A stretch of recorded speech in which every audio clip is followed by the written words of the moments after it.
Thank you very much, Amanda, and thank you very much, Kathy. I want to extend a little bit of gratitude to Kathy because together with some other members of the PMC and READ teams, we worked on Carleton's response to the AODA recommendations for recommended standards for post-secondary.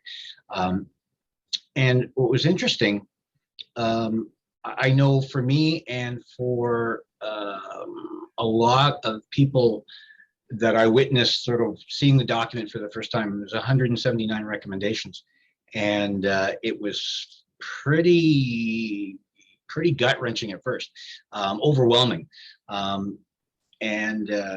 So we started the process of sort of breaking up these recommendations into themes that are associated with stakeholders on campus. We sent them out to the stakeholders, and we were very surprised at what we got back. And that was a lot of people saying, you know what, okay, if we're not already doing this, or if we're not close to doing it, it's not going to take that much to get there. Yes, there were some that were a little bit more problematic, that will take a little bit more effort, but for the most part, people's reactions really impressed me, and a lot of that I think is in part due not just the reputation of Carleton as a leader in accessibility, but also through actions and initiatives like the coordinated accessibility strategy, just getting that mindset around accessibility in general, and people taking steps to get to this place.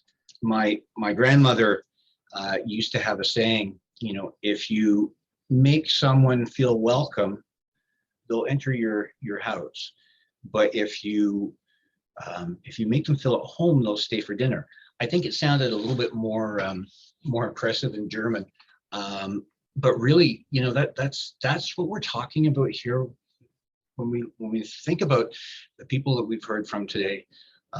What we're talking about is making people feel at home at Carleton. I think, given the dedication of the people who are working on the accessibility portfolio here at Carleton, I have absolutely no doubt in my mind that the 60th anniversary of PMC will be every bit as compelling as the video that we watched today, in terms of what's in store next for the PMC.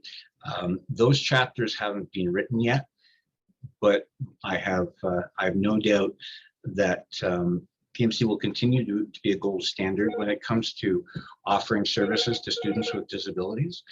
And we will continue working with partners on campus to ensure that accessibility is pushed forward here at Carleton. I want to send a heartfelt thanks to everyone who worked so hard to make today a reality. Jocelyn, Michael, Amanda, Jason, Hunter, and Sinclair from the PMC, Michaela and Kathy from the READ Initiative, John, Colin, Angelique, and Mike from CUES, all of our panelists, our friends from AI Media for providing the closed captions, and most importantly, all of you for joining us on this sunny, cold Friday afternoon in December, in which my telephone won't stop ringing. Thank you very much, all of you, and have yourselves a great weekend.